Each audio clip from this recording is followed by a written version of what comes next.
All right, assalamu alaikum everyone. I hope everybody's doing well. I wanted to first and foremost thank Al-Ghaya Initiative and Tariq specifically for hosting this event today. We're going to talk about top university admissions today. Excuse me. And my name is Dr. Wasif Syed. I'm based in Washington, D.C. I run IB Strategy Advisor. We're an education, coaching, and admissions consulting firm.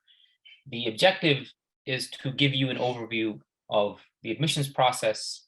How do you develop your leadership capacity for top universities? And we're going to have ample time for questions as well. So I want this to be a conversation more than anything else. So at the beginning, we're going to go through a lot of data and information. And then towards the end, we'll have a discussion with any questions that the audience may have. So without further ado, let's get started. So to introduce us and what we do, we're a US firm, as I said, based in Washington. We work extensively across the world, but since most of our audience will presumably be in Saudi, so I'm focusing a little bit on Saudi today. We work a lot with Saudi students. We have national coaching programs with different organizations such as Mohiba. We do individual work with families of all ages, from elementary, middle school, all the way up to young professionals and adults, coaching them, whether it's undergraduate development or graduate admissions, MBA, PhD, masters, or career development. And then we do also a lot of workshops and talks, both in Saudi as well as obviously in other places as well. Since today's conversation is focused a little bit more on the high school side, these are the things that we do with high school students. So we work with students to mentor them long-term, starting from, as I said, middle school, but the college clock in the US starts in 9th grade. So Thad Mutawassit all the way to Thad Thanawiyya. We assist with applications, essays, SAT tutoring, academic tutoring, and we do a lot of large-scale programs. All right, so let's talk a little bit about what does it take for somebody to really succeed in trying to go to a top university. So the first and most important element in this process is mindset. You have to understand that if you always focus on the negatives or the shortcomings, you're never going to be able to succeed. We understand more than most people the challenges that the Saudi educational system presents. We understand, not just in Saudi, but in other countries, the challenges that people face. You have to first focus on this idea that no matter what the obstacle is, I'm going to try to overcome it. And I'm going to do my best to make sure that I will turn every disadvantage into an advantage. So mindset in this process is essential. The second aspect that's very important in this process is your story. So universities are fundamentally interested in what is your story? What are you trying to present to them in terms of your passions, your interests? Who are you? Not just your grades, your test scores. It's the whole picture. Are you somebody that when we admit on our campus, you are going to transform our community? How are you going to impact other students? If you spend most of your high school career playing video games and watching Netflix, you're not going to go to Harvard, because that's not what Harvard wants, right? So you have to think about, am I going to, in this process, high school students have to think like CEOs of big companies. You cannot behave like kids in this process. You have to think like the big boys. You've got to think about creating organizations, developing leadership capacity, and really building an impactful story. That's how you get into a top university. Now, to do that, to develop your story, you have to make sure that you understand the process of personal growth. So personal growth in this program, in this process, is essential. You have to understand that whatever barriers you had, if you historically look at a problem and you say, oh, I can't do this, and you always make excuses, that's not going to work anymore. You have to focus on solutions, not problems. That's how this process works. All right. So what are some of the qualities of top students that make it to top universities? I'm going to talk a little bit about the process later. I first wanted to, as we call it, set the stage for you. So students who really succeed and go to top universities like the Ivy League, MIT and Stanford and other schools are intellectually curious about the world. They're self-driven, they're motivated. They want to take initiative. They're not always being pushed to do something. They're always thinking 3 steps ahead. They display passion in their life and they don't take no for an answer. If they encounter a problem, they're going to think strategically. That's the sign of an innovative leader, right? All right. So now that we've covered some of the foundational elements that are required to be able to succeed in trying to go to a top university, let's talk a little bit about the mechanics of the process, right? All right. So let's first start about the Ivy League. So there are many good universities in the world, but there are very few top universities, truly top universities. And so I would say these 8 are right up there, right? So you have Harvard, Yale, Princeton, Cornell, Columbia, UPenn, Brown, Dartmouth. These are the creme de la creme, right? This is the big league, right? And so I had the privilege and fortune of doing my PhD in applied physics at Cornell, and I've got my siblings at Harvard and Dartmouth. And so I've spent a lot of time in the Ivies, and we have Saudi students that get into these schools every year. So I can tell you both personally, as well as through the work I'm doing, that the benefits that these universities provide to a student's personal development is second to none. There is no comparison. It's like you're comparing a Ferrari and a Lamborghini to everything else. Now, of course, there are also other good universities that are not on this list, right? So MIT and Stanford are not Ivy League for historical reasons, but all of these universities have a very strong community and alumni network.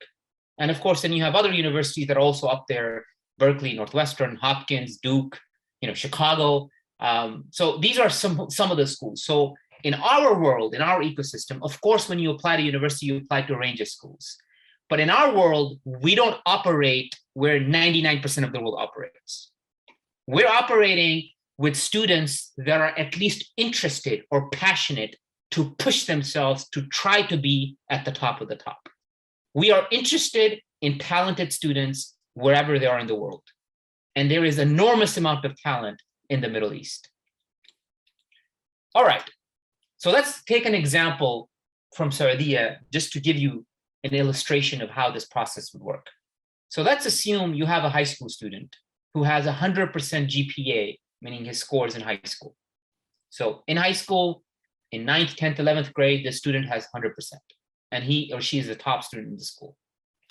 They have a 100% Qudrat score, right? But SAT, which is another test that's required for the US, is low because they didn't focus as much on SAT, they focus more on Qudrat. And this student doesn't have any extracurricular activities. I'm not talking about summer programs. I'm talking about activities you do during the academic year. An extracurricular activity is not, oh, I went one day to the beach in Jeddah and I picked up 1 bottle of water that was on the beach and I'm recycling it. Alhamdulillah, I did extracurriculars. No, that's not an extracurricular. Extracurricular is you create an ecosystem. You create an organization in the school, outside of the school, it doesn't matter. And you do it every single week on average 5 to 10 hours a week during your school year, from 9th grade all the way up to 12th grade. This student, if they were to apply to Ivy League universities, Harvard, Yale, Princeton, Cornell, Columbia, UPenn, Brown, Dartmouth, as well as top universities like MIT, Stanford, this student would get rejected by every single top university in the US in 5 minutes because they are not a student that is top university caliber. They are not interested in the student.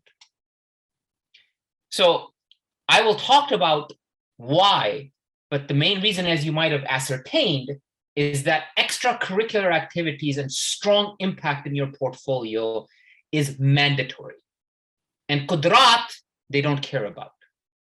You need Qudrat, for those of you that are in Saudi, for the scholarship. But guess what?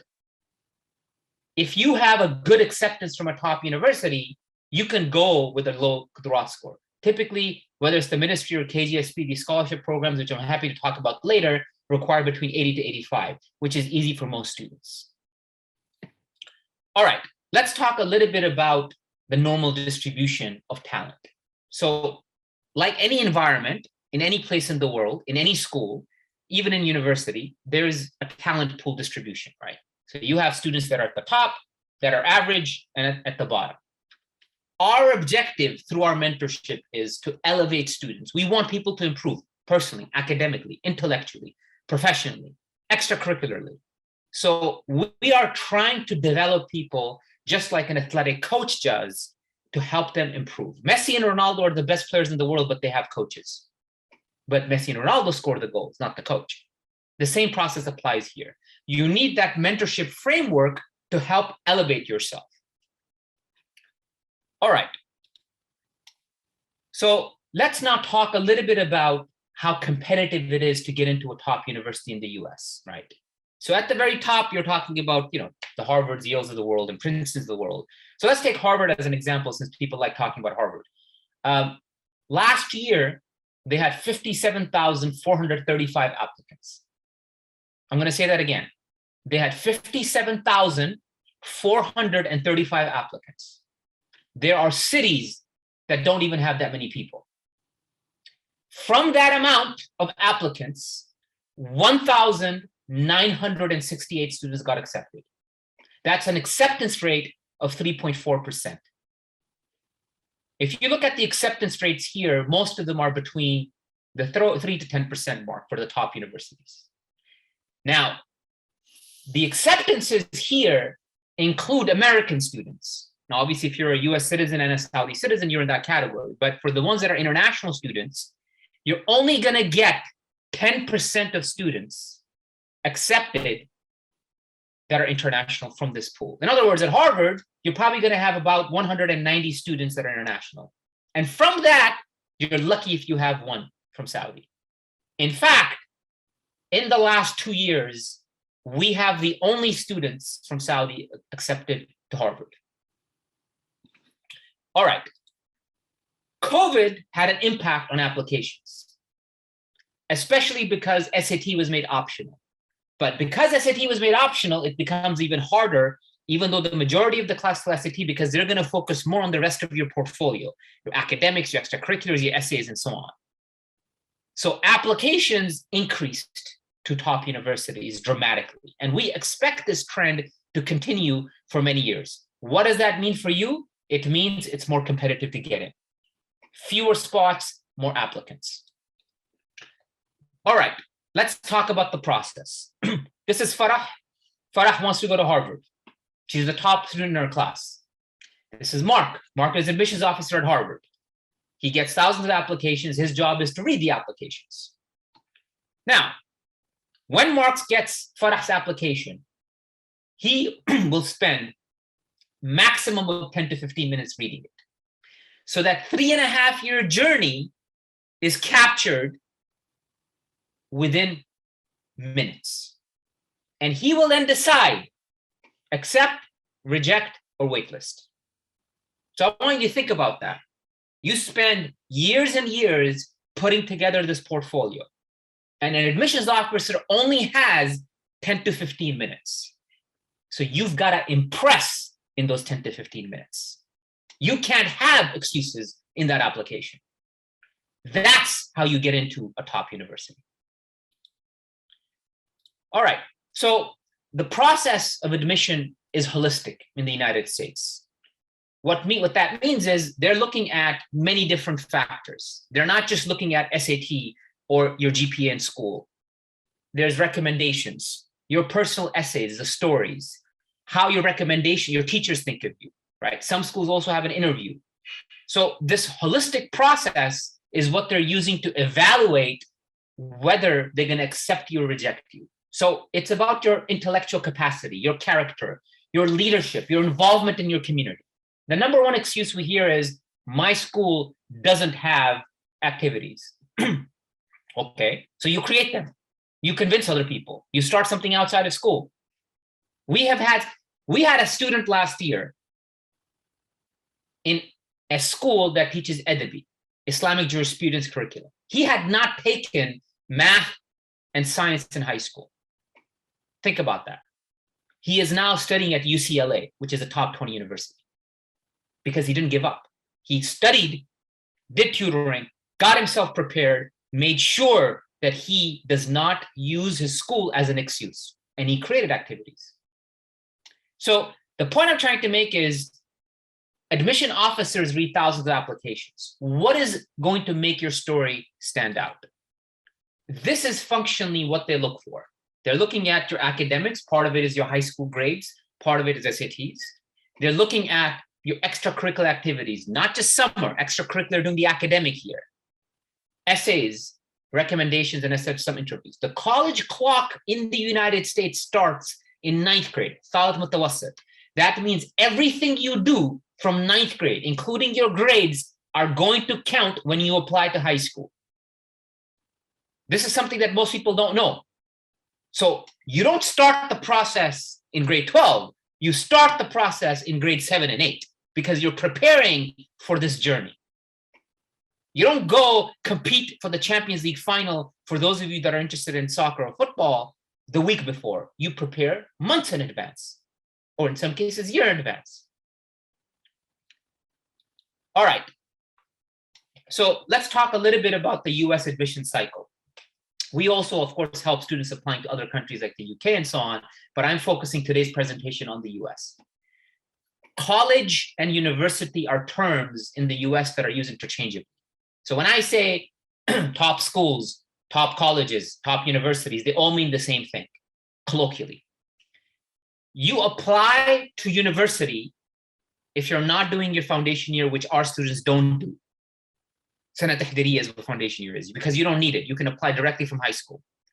So if you're applying from high school to college, which is what 99% of everybody does, then you apply in the first semester of grade 12.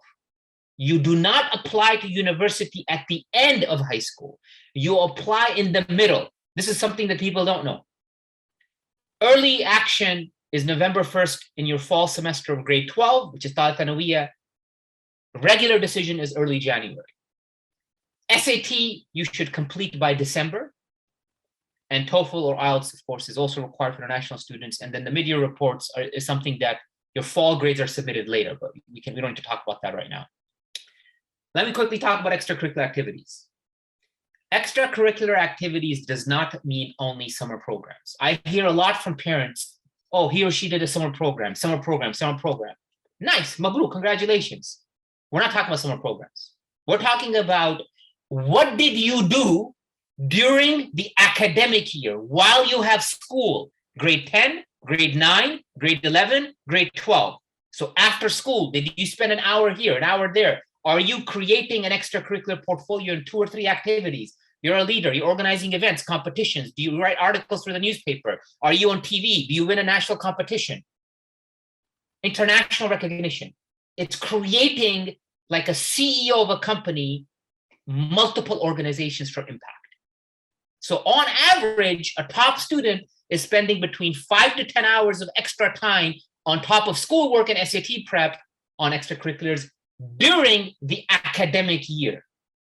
I'm not talking about, summer is fine, but summer, a program in the US doing a summer program is not going to get you into an Ivy League school. That's good, but that in of itself is not enough, is what I'm saying. So here is why extracurriculars are extremely important. When you apply to college, you're going to use something called a common application. And in the common application, it asks you grade 9, 10, 11, and 12, what activity did you do? How many hours per week did you spend and how many weeks per year did you spend? They're asking down to that level of detail for a reason, because they want to know, what do you do in your free time? Who is this person? How do they spend their free time? If your free time is spent at the mall and video games, that's fine. You're not going to go to a top university in the US. I will promise you that. It's not going to happen unless you're willing to change your life. So I'm going to briefly talk about majors, because this is something that often comes up, especially in a lot of international communities. So let me start by saying, in the United States, medicine, law, and dentistry, you cannot study after high school. Let me say that again. medicine, dentistry, and law, you cannot study right after high school. You first do a bachelor's degree at a university in, for example, science. Then you apply to these professional schools afterwards.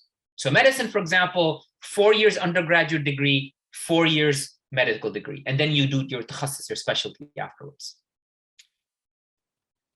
In the US, depending on the university, for some schools, yes, you have to have an idea for what major you want to study. You can even do 2 majors, 3 majors, 4 majors. So when you apply, you list, okay, I want to apply to, for example, chemical engineering. Fine. For other universities, for example, Stanford or Harvard, you actually don't need to tell them, you need to tell them the 2 or 3 main areas you want to study. But you can change. So for example, if I put my first choice is electrical engineering, second choice is physics, third choice is psychology. When I come to Stanford or Harvard, I can say, you know what? I changed my mind. I want to study neuroscience, and that's okay. Now, from a scholarship standpoint, that's a separate conversation we can have later. But from an educational standpoint and personal choice standpoint, most of the top universities give you the flexibility. Others, yes, you do have to pick a major when you're applying, but you can also change that major during university. It's not as difficult as people think. Recommendation letters. You will need 2 recommendations from teachers and 1 from your counselor. If you don't have a counselor, you have to get a vice principal or a principal to act as a counselor. Now, I don't have time today to go into details. We can have this conversation later. But writing an effective recommendation is an art as much as a science. This whole process is what? This process is about you as a student in 9th grade or 10th grade have an empty canvas. We have 2 or 3 years to develop you and to paint that empty canvas into a Picasso or a Monet. You have to, everybody's got the same colors, but there's only a few artists out there. Now, recommendations is a big issue that we run into because most teachers don't know how to write recommendations. You are allowed to have them write them in Arabic as long as they also provide a translation. A recommendation is not, Ahmed is a good student. He has an A in my class. He is the top student. That is a completely useless recommendation for a top university. They will throw that out. A recommendation where we do separate workshops on is filled with stories and anecdotes about the person, their character, who they are. The level of detail in a top recommendation is extraordinary. And sometimes, yes, you might have to work with your teachers, especially in Saudi, to help them understand this and, of course, get some professional help too. So I just wanted to mention that because this is one area that people don't understand. All right, I'm going to, in the last few minutes before we open up to question and answer, I'm going to tell you a little bit about, we do several programs in Saudi. We have the program, we work directly with families, but we also work with organizations like Mohibba, which have our long-term partners. And for students that are in grade 11, right now, the applications for the Tamayyiz program are open. So I strongly encourage you to apply if you're in Thani Thanawiyya. If you're younger, you can contact us directly, but if you're in 11th grade, I strongly recommend you apply. It's a great program. It's open to Saudis and non-Saudis. There are scholarships available to college. We help develop you through that program. So again, you can contact us and we can give you the link for this program to apply. The application deadline is at the end of this month. All right, let me talk about from that program and our students, some of them and where they've gotten from Saudi, and then we'll conclude. So these are the kind of universities our students get into, right? And if you look at it, this is the creme de la creme of the world, right? We're not talking about what I call Mickey Mouse universities. These are very serious, top-notch universities. I mentioned we have the only students from a Saudi school who got in 2 years in a row, last year and the year before, right? Nobody's done that in history. So Ibrahim got in this past year. He's there at Harvard as a freshman. We had Lean at Columbia, Sultan at Chicago, Faris the year before at Harvard.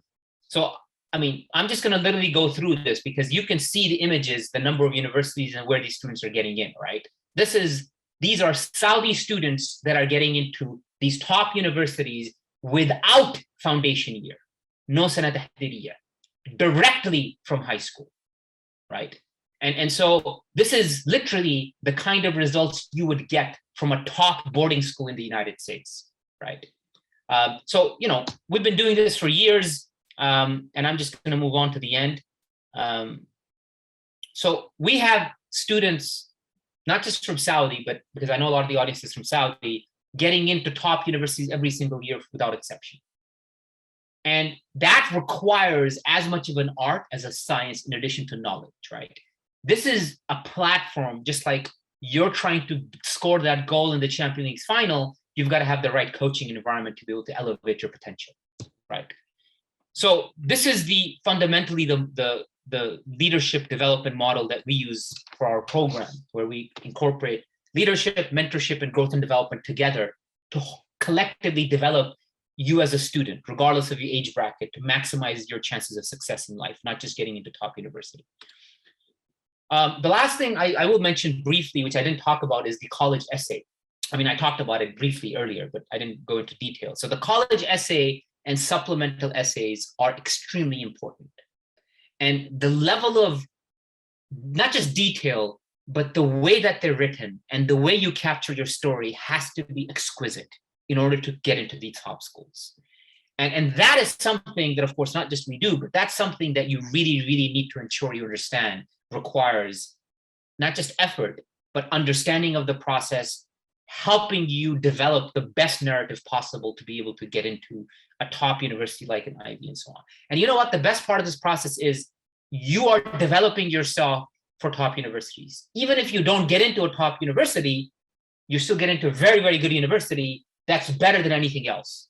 So your aim is to aim as high as possible, find the right fit school, but at least give it a try. Because if you don't try, you're not doing justice to yourself. All right. So I think that timing-wise is quite good, because I did want to leave at least 20, 30 minutes for questions, because I know there's going to be questions. So my suggestion is we have a very good, healthy number of students and I'm sure parents as well. So if you have a question, if you raise your hand in Zoom, I'll be able to see it, and then I can call you, and then you can introduce yourself, and then we can maybe have a conversation.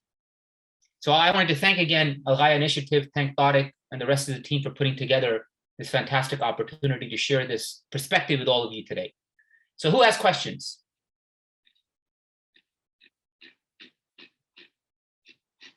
Leanne, go ahead. Can you hear me, Leanne? Okay, so Leanne, maybe I need to unmute you or what? Okay, can you unmute yourself? I think you need to unmute yourself. Yes, hi. Okay, perfect. I can hear you. Go ahead. Okay, so I'm enrolled in the Mawhiba program. If I mentioned that in my college essay, would that give me a higher chance in getting accepted? Which Mawhiba program? Sharakat Mawhiba. I'm in the partnership program. Yeah, yes. Yeah. No, so that is not something that you need to talk about in your essay unless it's very important. You would mention that in the honors section.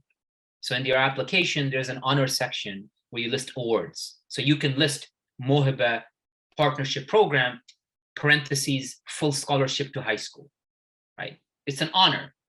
Your essay is not about just achievements. Your essay is your story. What makes you tick? Who are you as a person, right?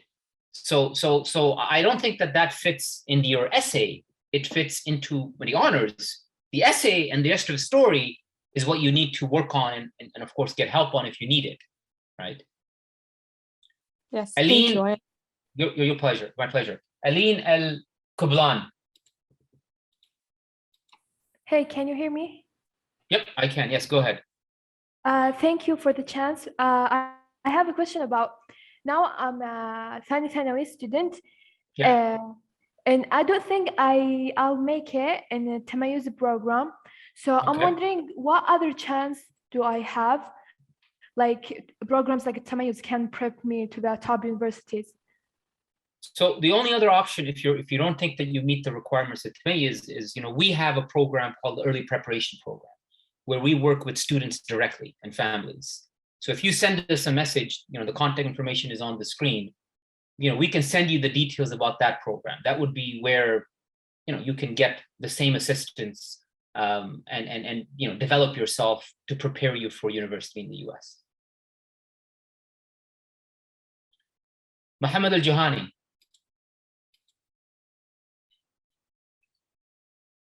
Mohammed, can you hear me? Hello? I think you need to unmute yourself, Mohammed. Hi, how are you, sir? I'm good. I can hear you now. Thank you. Thank you for the presentation, first of all. My pleasure. My question is, would taking a gap year after year 12 to improve my extracurriculars and improve my chances of being admitted? Well, I mean, we have had students that have taken gap years. They're not many, of course, because it's not very common. But yeah, I mean, I think that the answer is dependent on your story and your portfolio. So if, for example, you feel like improving your SAT, your extracurriculars, your experience would benefit from a gap year, you can certainly do that. The other option is you try to apply as, 12th grade student, and then if you don't get in, then you take a gap year. I think it depends on what you did during that gap year and how you improved yourself since graduating from high school. So the answer depends on the individual narrative, right? It's not a one-size-fits-all kind of answer. All right, thank you, sir. I look forward to speaking with you soon. You're welcome. Likewise. Sara Naif. Yes, teacher, I want to ask you, please. Yeah. Teacher. Yeah, I'm listening. I'm a high school student, first year, okay? Yeah. And I want to ask about the acceptance. Does it include the new track system for the high school? Are you talking about the new track as in with the trimester system in Saudi, the new high school system, or what? Yes. So I mean, the high school system in Saudi changing is fine. That has nothing, that doesn't impact your chances of admission in the US. So Saudi this year announced that they are changing the high school system to 3 semesters or 3 trimesters, which is fine. That's not a negative or a positive, right? That's just an academic calendar adjustment within the Saudi system. So that's not really going to impact you in a negative way or a positive way from the standpoint of universities, right? Universities are looking at, like I mentioned earlier, how are you performing academically? How are you performing in the SAT?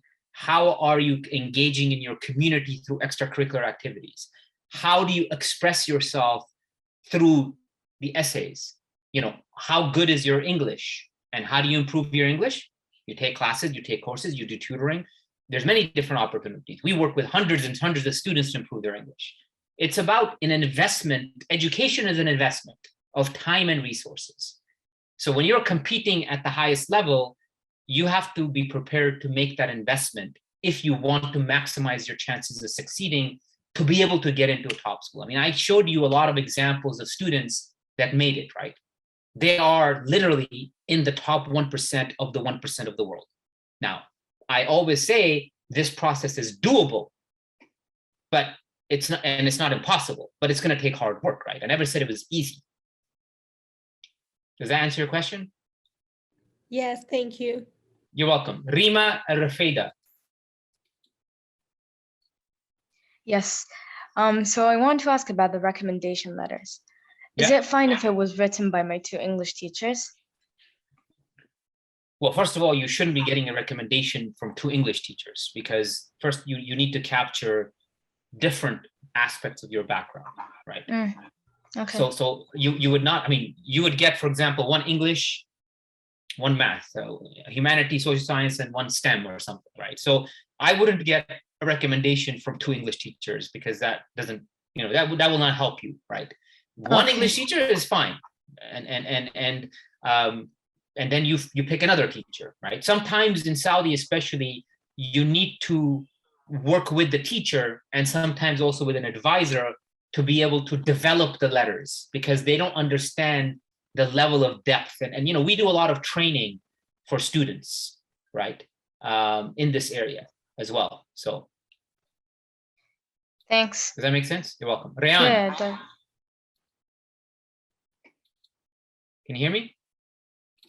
Okay, so I'm going to ask Rayan to.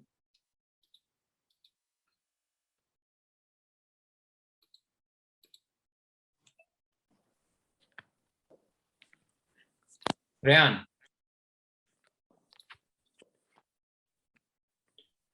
Hello? Yeah.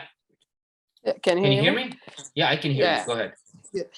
First of all, thank you for the great presentation. And I want to ask about, I'm in South Thanawi, 12th grade. Yeah.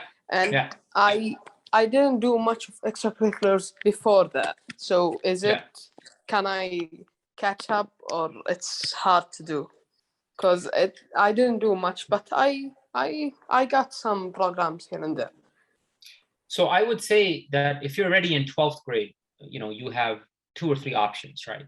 Option number 1 is you try your luck, you apply and you see what happens. On average, our students apply to about 25 universities because of the competition, right? You should not be applying to less than 15 to 20 universities at least. So you'd apply to universities and you see what happens. And you apply to a range. You apply to good schools, backup schools, top schools, depending on your portfolio and background. And then you try. And I would get help for that process. If it doesn't work out, you then either do a foundation year or do a gap year. Or the third option is you do something called a PG year, which is like a foundation year, but it's called postgraduate year at a boarding school in the US. So you do an extra year of high school where you come to the US at a boarding school, and if you're able to do that, and for which you also have to apply because it's competitive to get into these schools. And these are some of the ways in which you can improve your portfolio. So it depends on a function of your background, financial resources that you have, how much investment you're willing to make, and what path you want to take. So I would say, not knowing your detailed background, you can try to apply and see what happens. If you don't get in, you can certainly try and do some extracurriculars this semester in grade 12, right? But if you don't get in into the schools you want, then you can look at, option B, C, D, which part of it is taking an extra year of school, right? Okay. Okay, thank you very much. You're welcome. All right, what other questions do we have? Trying to see if there's other hands raised. Any other questions? None? Okay. All right. There's 1, 2 more. Nawal Al-Harbi. Go ahead, Nawal. I wanted to ask, most of my extracurricular were like in courses, but like I have some clubs, but mainly it's courses I joined.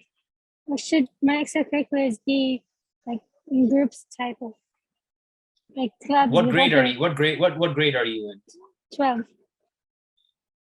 Well, like I said to the earlier gentleman, right? I mean, if you're in 12th grade, you can try and do something in a group or in a team. And it's not bad that you did a lot of courses. That's academic self-development, right? But in order to have diversity, one of the questions the universities are going to ask is, how did you have impact in your community, right? What did you do? I'm not just talking about social impact. What is it that you did that got other people excited? Were you tutoring other people? Did you launch a course? Did you launch your own YouTube channel? Did you create a newspaper? Did you launch a national competition, right? Did you go to the UN in Netherlands? I mean, what is it that you've done in your life, right? So I would say, it depends on what type of university you're targeting, right? So if you're targeting the top universities, the short answer is you probably need more than that. But again, I hesitate to give these, short snippets of advice without fully understanding the context of your background, right? But again, you can apply, see how it goes. If you don't get in, then you try again next year. I mean, it's simple as that, right? So I would say that if you're already in 12th grade, all you can do now is focus on the next 2-3 months, because these months still count on extracurriculars. And then you try and inshallah khair, right? That's pretty much it.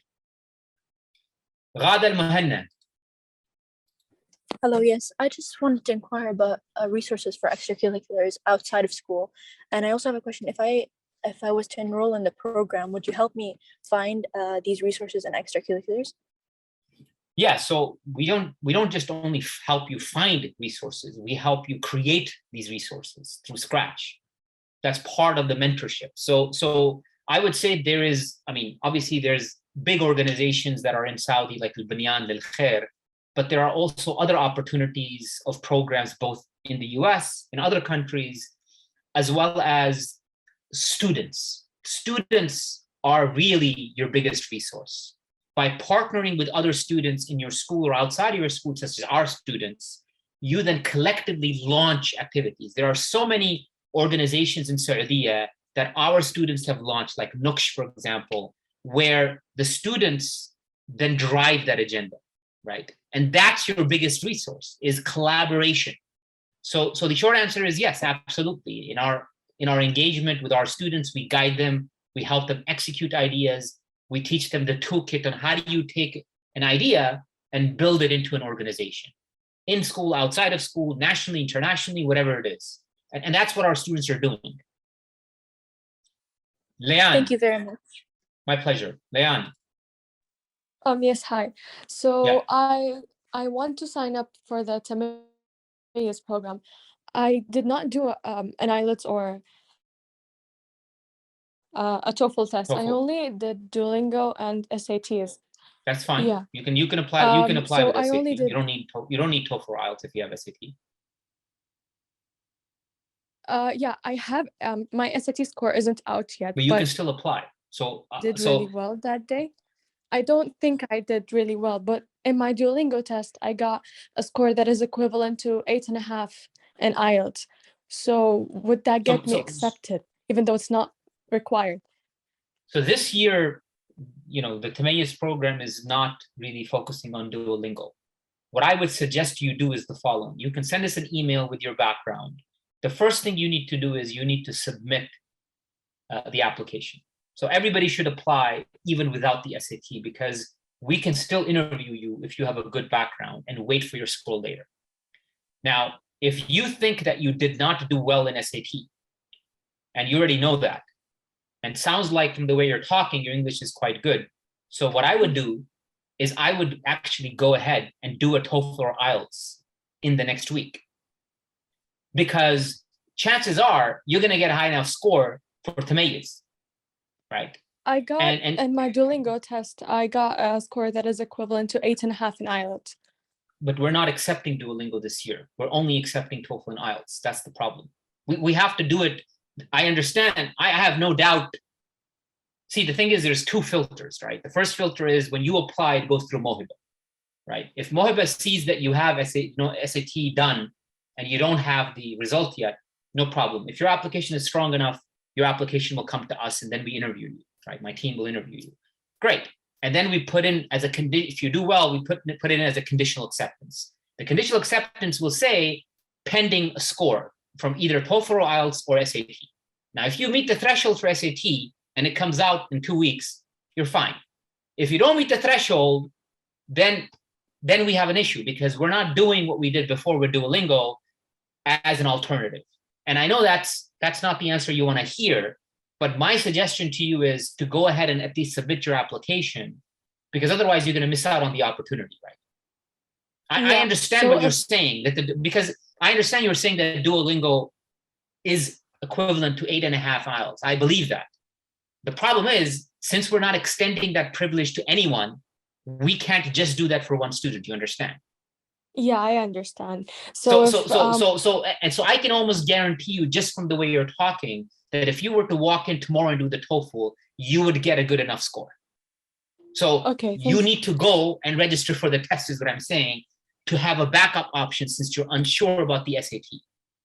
Does that make sense? So if I get interviewed and everything, but my SAT score is too low, I cannot get accepted, right? Well, it depends on what too low is. If you're on the borderline and if you did a really good job in the interview, of course we can override that, right?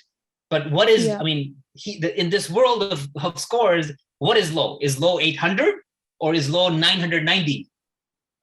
I don't know. Understand. It's relative, right? So I think that my suggestion to you is that there's a high risk game and there's a lower risk game. The high risk game is, since you said you don't think you did well in SAT, is to just apply and see what happens, right? Or if you want to have a backup, I would go ahead and do the TOEFL and IELTS just as a backup, and then apply with that too.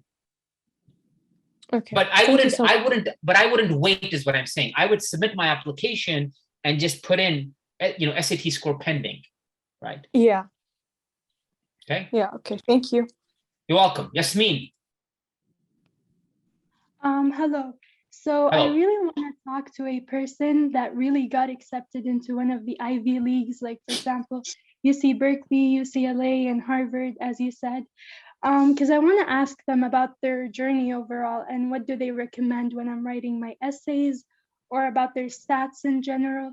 So is it possible for you to include their contact, like their email? So we certainly, they're happy to talk to our students. So for somebody external, I'd have to, I don't think it would be an issue. I'd have to ask them first, right? So what I suggest you do is you send me an email and then I can connect with them and I'm sure they will be happy to. If you were already in a program with us, it's different because they know that they're happy to talk to us. But if you're coming in, as a one-time thing, then I have to first consult them. But the short answer is I don't really see why that would be an issue.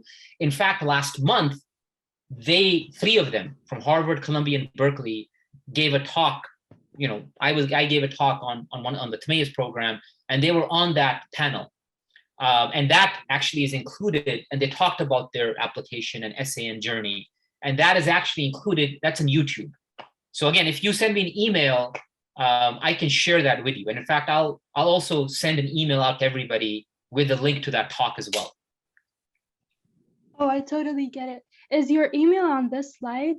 Yes. So, I will get that. So if you send me an email, you can also send me WhatsApp, then I will communicate with you. Okay. Sorry, but I have another question. Yes. For example, if one of the colleges have a requirement for the SAT English to be 600 or like any score in the 600s, but for example, someone got a score in the 500s, but then in the TOEFL, the requirement was basically 80, but they got a score as high as 115.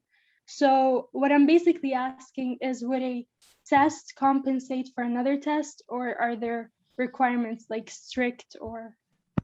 So that's a good question. So TOEFL and SAT, or IELTS and SAT, are two different types of tests.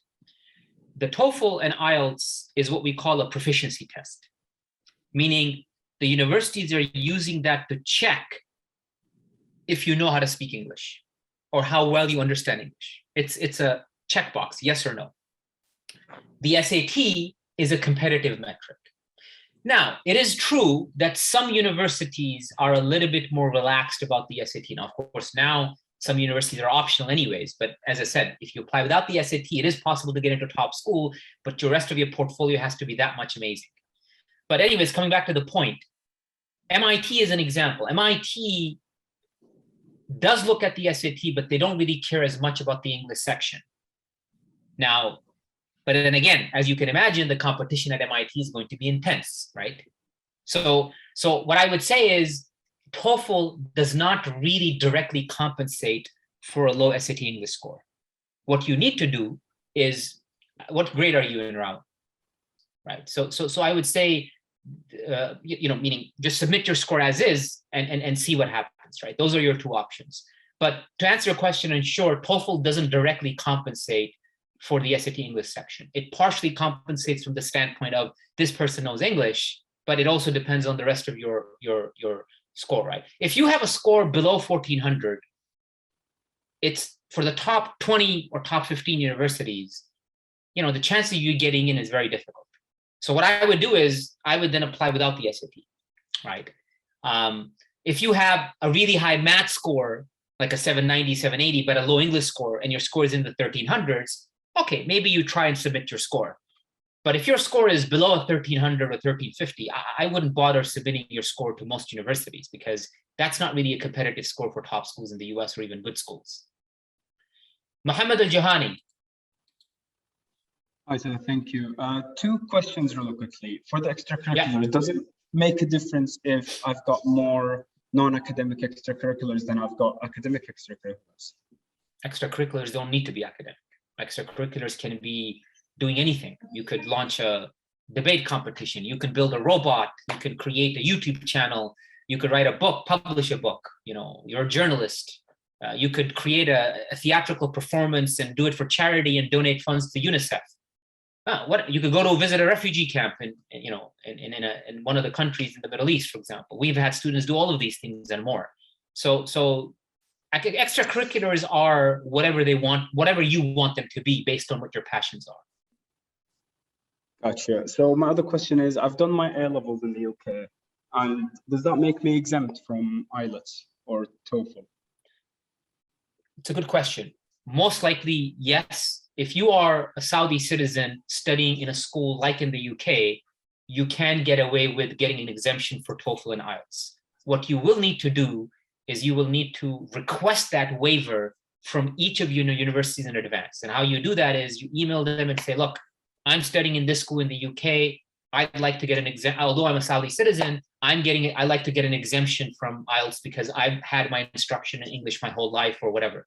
And as long as every single university gets back to you and says, yes, okay, Mohammed, that's fine, then you're in the clear, which my guess is they probably will. Okay, sorry, one more question, please. Yeah. I've done the Common App questions last year, and one of the questions that I noticed were, have you ever applied to this university before?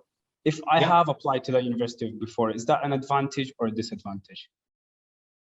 Well, I mean, it's neither, right? In the sense that you've applied before, you didn't get in. You're trying to try apply again, which they appreciate. They're not going to look at it as a negative, certainly, but it's not a positive either. It's just they're going to probably check how did you improve from the last time, right? So what growth have you had as a person since you last applied if you are a reapplicant? Yeah. All right. Thank you, sir. You're welcome.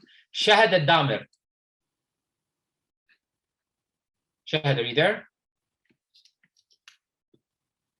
I think you need to unmute yourself. Shahad, can you hear me? Shahad? No? Okay. All right, we'll come back to her later then. Yasser. Yes, I'm here. Oh, Shahad, you're there? Okay. Yes. Go ahead, Shahad. Then we'll go to Yasser. That's okay. Go ahead, tell me. So do you have like any advice for a first high schooler, first grade? So you are in 10th grade, أول ثانوية or ثالث ثانوية? Yes. أول ثانوية, okay. Well, my advice is a few things. Is first, start preparing. Second, get the help that you need. Third, start focusing on SAT and extracurriculars immediately. Do not wait until 11th grade. So you need to, starting from today or tomorrow, create an extracurricular portfolio, figure out what your SAT plan is, get tutoring is what I advise you, and start preparing, right? So that's my advice. And obviously, if you have any questions, you can email us. But my advice is for you to do this the right way if you want to compete at that level. Now, the good news is you have a little bit more time than other people, right? You have 2.5 years. So for the students that we're working with in 10th grade, you work on creating a long-term plan, right?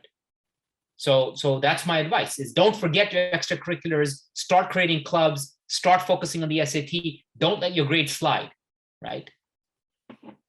That's my advice. You're already 1 year after the process has started, right? Because process starts in the US in 9th grade. Thalat Mutawassit in the United States counts as part of your application, whether you like it or not. Now, it's not going to be the end of the world if you didn't do much there, because you still have a chance to redeem yourself now. But the worst thing a person can do in 10th grade is just sit back and relax and just focus on, schoolwork, Netflix, and malls. Then, the person's not going to an Ivy League school. I can tell you that. Simple as this. Make sense?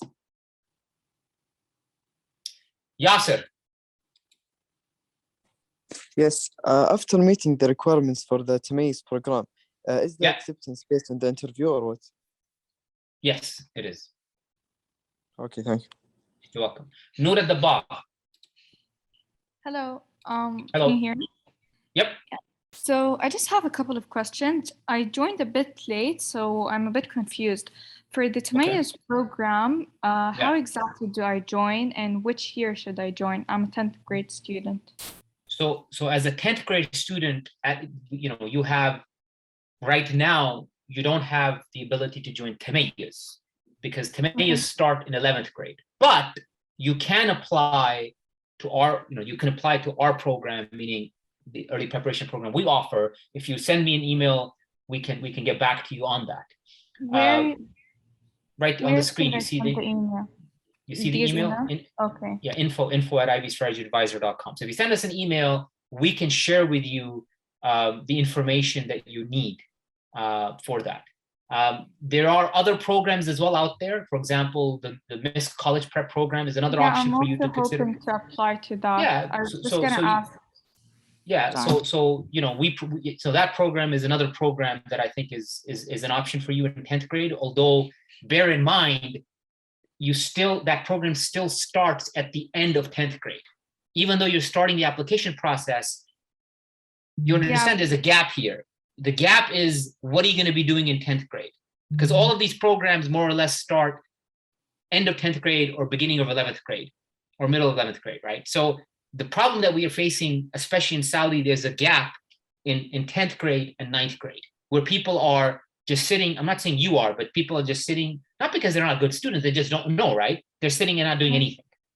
So the students that, quite frankly, to be blunt, that are more successful are the students that are typically private students with us that come to us in 9th grade or 10th grade, that we start the process with them early, because then they get the benefit of that development early on, because it's not part of the Saudi high school system, right? If you go to your school and say, I want to go to Harvard, they're not going to know what that is, meaning not the university, they're not going to know where to start.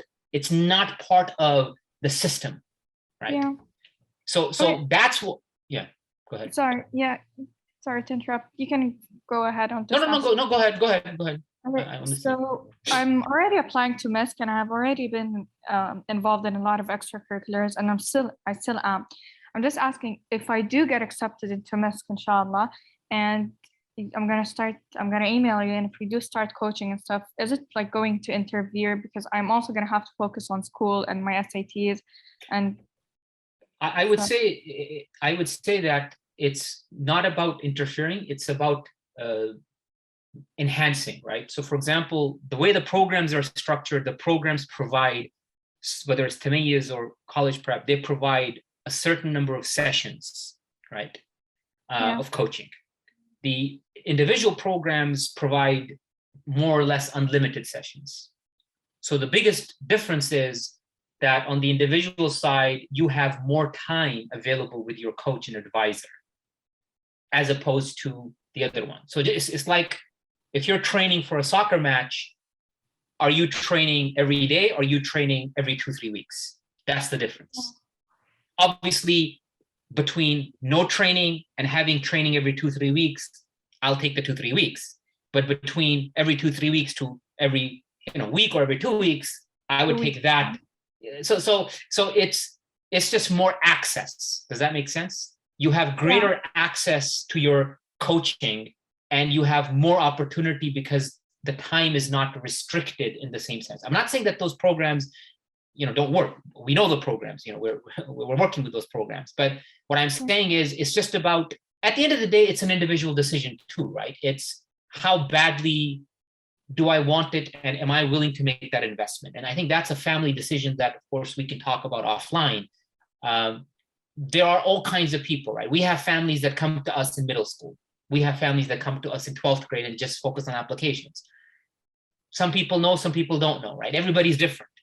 It's a race at the end of the day, right? Everybody's trying to get ahead. So you have to decide what works best for you. But the most important thing is at least to start that conversation to see what you can do. Yeah. I don't mind applying to the Tamayiz and the MISC. I just wanted to make sure that there isn't going to be meetings on the same days. No, because you decide the meetings. Okay, thank you. You decide the meetings for the programs with your coach advisors. Okay, thank you so much. You're welcome. Rima El Rafeida. Rima. Yes, hi. Hello. Okay, I want to ask if you offer any like Zoom meetings these couple of weeks, if I can talk to someone about my college application. Do you offer anything to help me with that? That's exactly, I mean, that's a lot of what we do. We're doing that for hundreds of students, so definitely. Okay. I mean, if you just send me a note, message, WhatsApp, or email, we can get back to you. Yeah. Great, thank you. You're welcome. Ruba.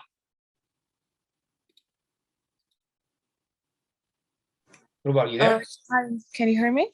Yep, I can. Okay. If I have a question later, can I send you an email in Arabic? Sure. Or just in English? Sure. Okay, well, I would prefer, I mean, I can certainly read Arabic. I wouldn't say it's as good as it used to be, but if you, sounds like you know how to speak English, so probably English will make my life easier, no, considering actually, I don't have an Arabic keyboard. Yeah. I don't know a lot of English, so that's why I want to ask you Arabic. I think your English is fine, but sure, you can send it to me in either language. We'll figure out a translation, no problem. Okay, thank you. You're welcome. There was one other question, I think. No, I lost the host. Okay. All right. So if there's last call for questions before I thank everyone and let you get on with your evening, I think that's it for questions, right? Any last questions? Okay. All right, good. So I once again, I wanted to thank everybody. I know that there's a bunch of questions that are coming in to the chat. It's difficult to follow that at the same time as the Q&A. So what I suggest is if people still have pending questions, just to email us, and then we can give you any input as a follow-up. Once again, thank you to Tariq and the غاية team for setting this up, and have a wonderful evening. And we will inshallah see you very, very soon, somewhere in the near future. Have a good night, guys. Okay, thank you, Dr. Wasif, for your time, and my pleasure. To thank everyone for attending the webinar, and have a good rest of your day. Thank you very much. Assalamu alaikum. Take care.